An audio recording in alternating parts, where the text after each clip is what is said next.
विधि के विधान को कोई ठीक ठीक समझ नहीं सकता।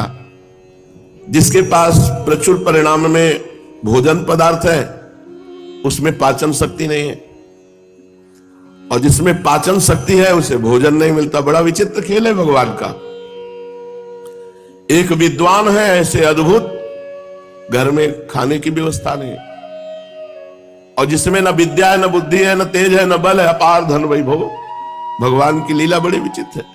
आवश्यकता से अधिक अर्थ भरा पड़ा है। जहां संतान है वहां धन नहीं है, और बड़े धनी है और एक को लड़का नहीं। बड़ा विचित्र भगवान का खेल है। कवि ब्रह्मा जी की सृष्टि रचना में बड़ी भारी भूल देख रहे हैं। देखिए स्वर्ण कितना सुंदर है, अगर उसमें सुगंध होती तो ब्रह्मा जी भूल गए। अगर स्वर्ण में सुगंध दे देते तो क्या कहना था। ईख के डंडे में जब इतनी मिठास है तब यदि उसमें फल लगता तो कितना बढ़िया होता। सोने में सुगंध नहीं दी, ईख में कोई फल नहीं दिया। ब्रह्मा जी बड़ी भूल कर गए। जब चंदन की लकड़ी में इतनी सुगंध है तो उसमें फूल होता, चंदन का फूल, तो कितना बढ़िया होता। ये भी ब्रह्मा जी भूल गए। विद्वान लोग बिना रुपए पैसे के ही अपनी वाणी से आकाश पाताल सब एक कर देते हो। कहीं उनके पास धन होता तो विद्वानों को धन देना भूल गए, चंदन में फूल देना भूल गए, ईख में फल देना भूल गए, और सुवर्ण में सुगंध देना भूल गए। जितने भारी विद्वान होंगे उतने दरिद्री होंगे, धन की कमी। और जितना भारी तेजस्वी होगा महात्मा उतने कम आयु वाला होगा, जवानी में पधार जाएगा। जितने बड़े बड़े महात्मा हुए कम आयु वाले हुए। हमें लगता है ब्रह्मा जी ठीक से अगर सृष्टि बनाते तो बढ़िया रहता। ब्रह्मा जी हमें लगता है जल्दी में गड़बड़ी कर गए। ब्रह्मा जी जरूर ही ये गड़बड़ी कर गए। विद्वानों को निर्धन नहीं बनाना चाहिए, विद्वानों को धनी बनाना चाहिए। पर विद्वानों को अन्य पुरुषों के आश्रित रहना पड़ता है। देखा आपने, देखा है महाभारत पूरी कंठस्थ, महाभारत पूरी कंठस्थ। उनको ऐसे बैठ जाए तो श्लोक सहित बोल और फटित होती। पहले भोजन के लिए कोई दूसरा ही निमंत्रण उनको देगा, मतलब भारी धन की हानि और विद्वता चरम सीमा की। ऐसा ही कुछ महाप्रभु के घर में था। विद्वता, ज्ञान, वैराग्य, भक्ति की मूर्ति है महाप्रभु। अब बूढ़ी मैया है, कोई पूर्व की प्रॉपर्टी नहीं है, अब ब्याह हो गया है तो अर्थ की आवश्यकता है। उस समय ऐसा नहीं था कि संस्कृत पाठशाला में बड़ी भारी दक्षिणा मिलती हो, जैसे अब पेमेंट सरकारी मिलती है। ऐसा नहीं था, अपनी अपनी पाठशाला है, कुछ जो कुछ उससे मिल गया। ऐसे कोई सरकारी पैसा थोड़ी मिलता था। अब ये तो कहो कि बड़ी सौम्य और सहनशील लक्ष्मी देवी थी, जो कभी अपनी कोई मांग ही महाप्रभु से नहीं की। जो कुछ घर में उसी से काम चला रहे। निमाई पंडित विद्वान थे, गुणवान थे, रूपवान थे, तेजवान थे, पर धनवान नहीं थे। सांसारिक धन नहीं था उनके यहां, निर्धनता का साम्राज्य था। किंतु निमाई पंडित को तनिक भी इसकी व्यथा नहीं थी कि मैं निर्धन हूं। उनके सामने किसी भी प्रकार की परिस्थिति उनको दुख नहीं दे सकती थी। यह भगवान में चित्त जोड़ने से होता है। निमाई को जरा भी परवाह नहीं थी कि हमारे घर में धन नहीं। उन दिनों योग्य और नामी पंडित देश विदेशों में अपने योग्य छात्रों के साथ भ्रमण करते थे। सदगृहस्थ ऐसे विद्वानों को धन दे दिया करते थे, पूजा करते थे, वस्त्र आदि दे दिया करते थे। कुछ विद्वानों ने निमाई से कहा कि आप भी थोड़ा भ्रमण करो, तो भ्रमण करने से कुछ विद्वता का प्रकाश होगा और धन मिल जाएगा, जिससे परिवार का पोषण होगा। तो निमाई की भी पूर्व बंगाल में भ्रमण करने की इच्छा हुई। उन्होंने अपनी माता की अनुमति से अपने कुछ योग्य छात्रों के साथ पूर्व बंगाल की यात्रा की। उस समय लक्ष्मी देवी को उनके पिता के घर में रख दिया। मतलब बड़ी विचित्र भगवान की बात है कि ऐसे महापुरुषों के घर में भी ऐसी अव्यवस्था, जबकि बड़े बड़े मूर्खों में खूब धन संपत्ति देखी गई। तो ये वैसा ही है जैसे भगवान प्रकट हो रहे हैं देवकी वसुदेव जी कारागार में। यही यही भगवान की बड़ी विचित्रता है। जिनका नाम ले ले तो भवबंधन मुक्त हो जाए, वो स्वयं आ रहे हैं और माता पिता बंधन युक्त है। श्री गंगा जी को पार करके निमाई पंडित अपने शिष्यों के साथ पद्मा नदी के तट पर राढ़ देश में पहुंचे। बंगाल में भगवती भागीरथी की दो धाराएं हो जाती हैं।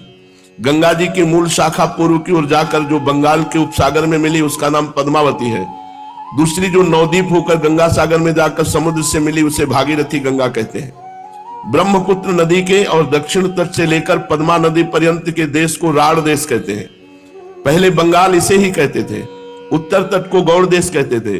दक्षिण तट को बंगाल या राढ़ के नाम से पुकारते थे, आज जिसे पूर्व बंगाल कहते हैं।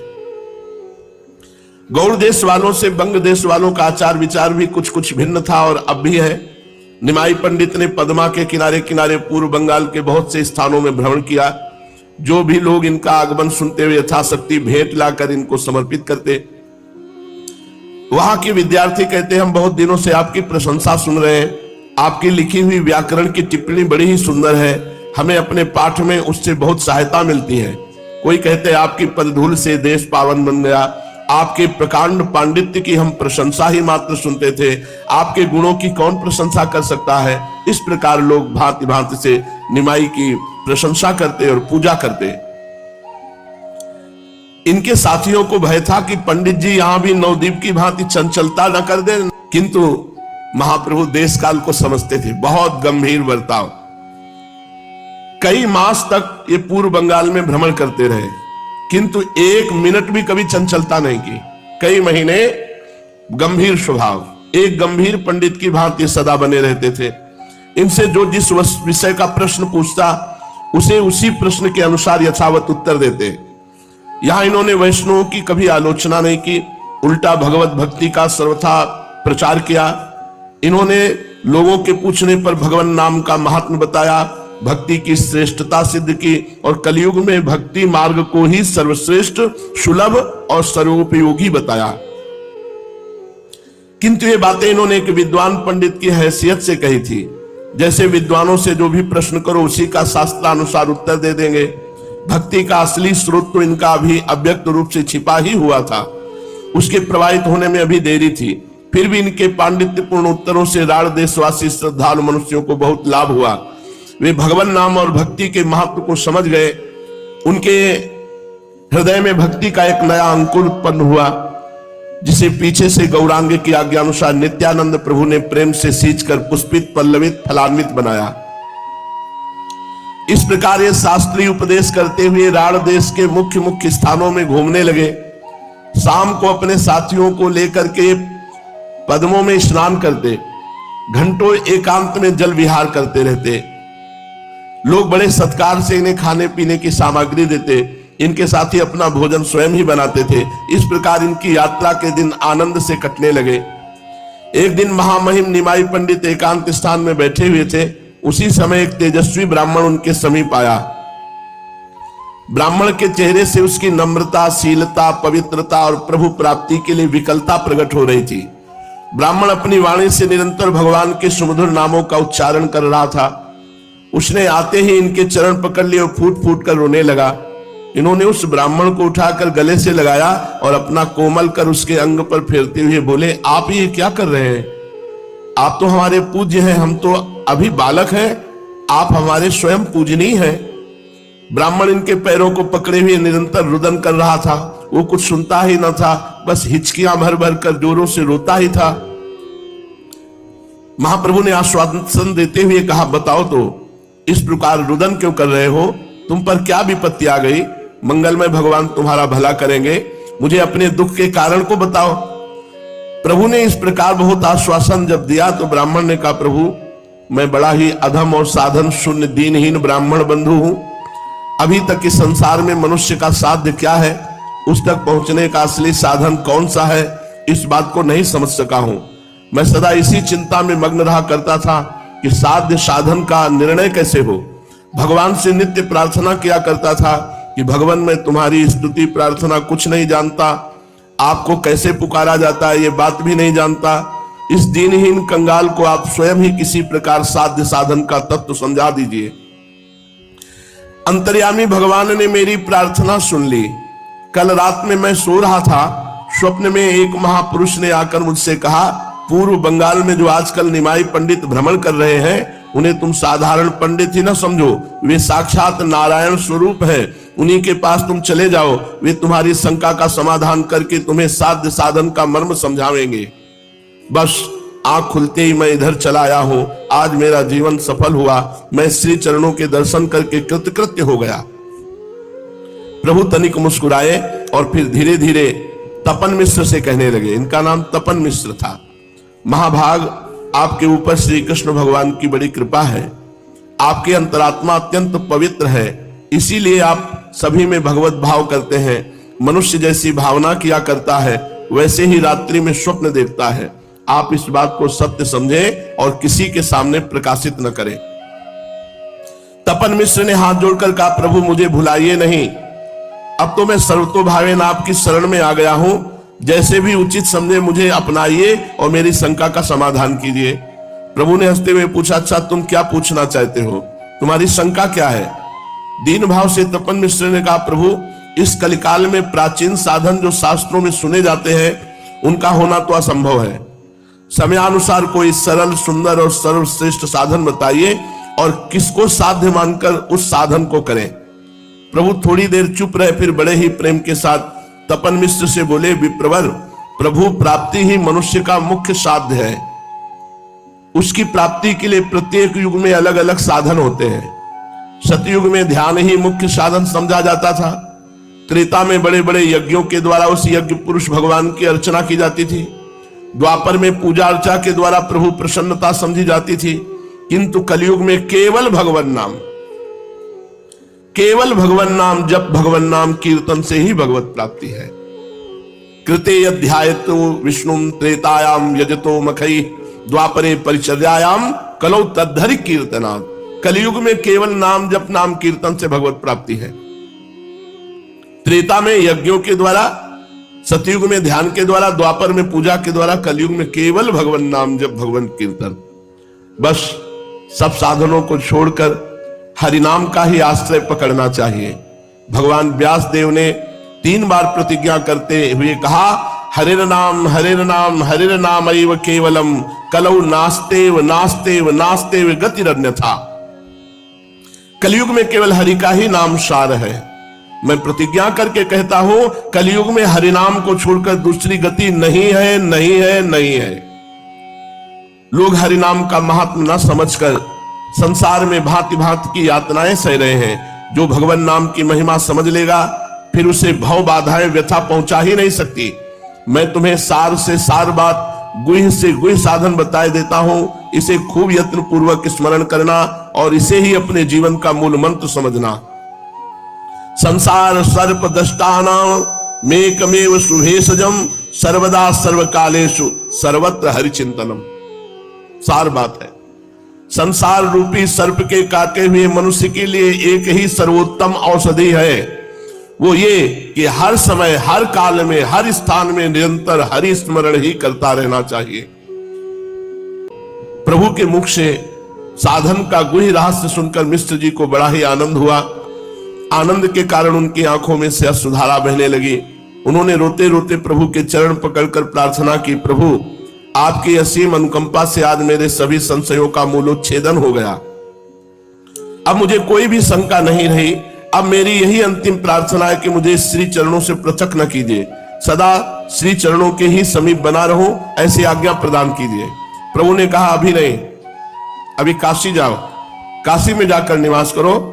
कालांतर में हम भी काशी जी आवेंगे, तभी आपसे भेंट होगी और आपको वहीं काशी में जाकर रहना चाहिए। प्रभु की आज्ञा शिरोधार करके तपन मिश्र काशी को चले गए और इधर प्रभु अपने घर लौटने की तैयारियां करने लगे।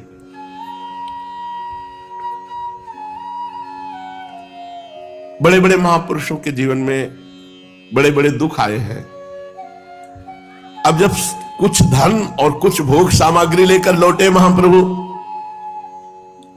तो लक्ष्मी देवी जो प्राण प्रिय पत्नी है, गृह कार्य में दक्ष हैं, पति के मनोनुकूल हैं, पवित्र भार्या है, मीठी वाणी है और नाम भी लक्ष्मी है। सचमुच ये निमाई की लक्ष्मी है। पिता के घर में छोड़ गए थे,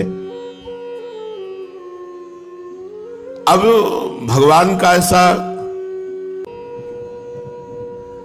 कि इनके हृदय में कह नहीं पाई थी, लेकिन पति के वियोग का बहुत प्रभाव पड़ा। जाते समय निमाई कह गए थे कि दुखी होने की बात नहीं है, मैं जा रहा हूं, शीघ्र लौट कर आऊंगा, कोई बहुत दिनों के लिए थोड़ी जा रहा हूं। लेकिन शायद वियोग इसलिए था कि लक्ष्मी देवी को महाप्रभु का दोबारा दर्शन नहीं होना था। जब महाप्रभु लौट के आए तो पता चला लक्ष्मी देवी के प्राण छूट गए। अभी तो नया विवाह हुआ था। लक्ष्मी देवी पति के वियोग में खिन्न चित्त से दिन गिनने लगी। उन्हें पति के बिना यह संपूर्ण संसार सुना ही सुना दृष्टिगोचर होने लगा। उन्हें संसार में पति के सिवा प्रसन्न करने वाली कोई भी वस्तु नहीं थी। प्रसन्नता का जो मूल है वो हृदय से अपने पति को मानते थे, इसलिए बहुत अंदर ही अंदर उदास बनी रहने लगी। उदासी के कारण अन्न जल भी छूट गया। विरह की ज्वाला में हृदय जलने लगा। उनके पिता ने चिकित्सकों को दिखाया, किंतु बेचारे संसारी वैद्य इस प्रेम रोग का निदान कर ही क्या सकते। बात पित्त कफ के सिवा वो चौथी बात जानते ही नहीं। इन तीनों से विलक्षण ही ये प्रेम विकार व्याधि है। इस कारण वैद्यों के उपचार से कोई लाभ नहीं हुआ। धीरे धीरे लक्ष्मी देवी का शरीर अधिकाधिक क्षीण होने लगा, यहां तक कि जीवन की आशा न रही। वे मानो अपने अत्यंत क्षीण शरीर को अंतिम बार पति दर्शनों की लालसा से टिकाए हुए हैं, किंतु उनकी अभिलाषा पूरी न हो सकी। निमाई पंडित को पूर्व बंगाल में अनुमान से अधिक दिन लग गए। अंत में बड़े कष्ट के साथ वियोग व्यथा को न सह सकने के कारण अपने पति देव के चरण चिन्हों को हृदय में धारण करके इस पांच भौतिक शरीर का त्याग कर दिया लक्ष्मी देवी ने। अभी तो आनंद का समय आया था। चलो घर में 9 बहू आई थी, सची माता को सहयोग मिलता, महाप्रभु को भी, पर उन्हीं के निमित्त से वो बंगाल गए कि कुछ अर्थ और कुछ व्यवस्था हो जाएगी, और लौटे तो पहले ही उन्होंने शरीर त्याग दिया था। बड़ा विचित्र भगवान की। घर वालों ने रोते रोते उनके सभी संस्कार किए। इधर निमाई पंडित को पूर्व बंगाल में भ्रमण करते हुए कई मास बीत गए। अब इन्हें घर की चिंता होने लगी। इन्हें भान होने लगा कि हमारे घर पर कोई अनिष्ट हुआ है। हृदय के भाव तो असंख्यों कोशों पर से हृदय में आ जाते हैं। लक्ष्मी देवी की अंतिम वेदना इनके हृदय को पीड़ा पहुंचाने लगी। इन्हें अब कहीं आगे जाना अच्छा नहीं लगा, इसलिए इन्होंने साथियों को नवद्वीप लौट चलने की आज्ञा दी। आज्ञा पाकर सभी नवद्वीप लौट चलने की तैयारियां करने लगे। बहुत से नवीन छात्र भी विद्योपार्जन के निमित्त इनके साथ हो लिए थे। उन सभी को साथ लेकर नवद्वीप की ओर चल पड़े। इन्हें काफी धन तथा अन्य आवश्यक वस्तुएं भेंट उपहार में प्राप्त हुई थी। थोड़े दिनों में फिर नवद्वीप लौट आए। इनके आगमन का समाचार बिजली की तरह नगर में फैल गया। इनके इष्ट मित्र, स्नेही तथा पुराने छात्र दर्शनों के लिए इनके घर पर आने लगे। ये सभी से यथोचित प्रेम पूर्वक मिले। सभी ने यात्रा के कुशल समाचार पूछे। इन्होंने सबसे पहले अपनी माता के चरणों को स्पर्श किया। माता का चेहरा मुरझाया हुआ था। वे पुत्र वधू के वियोग और पुत्र की चिंता के कारण अत्यंत दुखी सी मालूम पड़ती थी। चिरकाल के बिछड़े हुए अपने प्रिय पुत्र को पाकर माता के सुख का वारा पार न रहा। गौ जिस प्रकार बिछड़े हुए बछड़े को पाकर उसे प्रेम से चाटने लगती है, उसी प्रकार माता निमाई के युवा शरीर के ऊपर अपना शीतल और कोमल कर कमल फिराने लगी। उनकी आंखों से निरंतर प्रेमाश्रु निकल रहे थे। निमाई ने हंसते हुए पूछा, अम्मा सब कुशल है ना? मुझे अनुमान भी नहीं था कि इतने दिन लग जाएंगे। तुम्हें पीछे कोई कष्ट तो नहीं हुआ? पुत्र के ऐसा पूछने पर माता चुप हो रही। तब किसी दूसरी स्त्री ने बताया कि लक्ष्मी देवी का परलोक गमन हो गया है। सुनते ही महाप्रभु के चेहरे पर दुख, संताप और वियोग के भाव प्रकट होने लगे। माता और भी जोरों के साथ रुदन करने लगी। निमाई की भी आंखों में आंसू आ गए और उन्हें पूछते हुए धीरे धीरे से माता को समझाने लगे, मां, विधि के विधान को मेट ही कौन सकता है? जो भाग्य में बदा होगा वो तो अवश्य ही होकर रहेगा। इतने ही दिनों तक तुम्हारी पुत्र वधू का तुमसे संयोग बदा था, इस बात को कौन जानता था? ये कहानी सिर्फ एक कहानी नहीं बल्कि जिंदगी का आईना है। इससे हमें सीख मिलती है कि कभी भी हालातों से हार मत मानिए, क्योंकि हर मुश्किल के बाद सफलता आपका इंतजार कर रही होती है। अगर इस कहानी ने आपके दिल को छुआ तो लाइक ज़रूर करें और कमेंट में बताएं कि इस कहानी का कौन सा हिस्सा आपको सबसे ज़्यादा प्रेरणादायक लगा। और हाँ, चैनल को सब्सक्राइब कर लीजिए, क्योंकि ऐसी और भी अनोखी और प्रेरणादायक कहानियाँ हम आपके लिए लाते रहेंगे। अगली वीडियो में मिलते हैं, तब तक याद रखिए, आपकी ज़िंदगी आपकी सोच से भी ज़्यादा कीमती है। इसे बेकार मत जाने दीजिए। खुद पर विश्वास रखिए, मेहनत करते रहिए और आगे बढ़ते रहिए।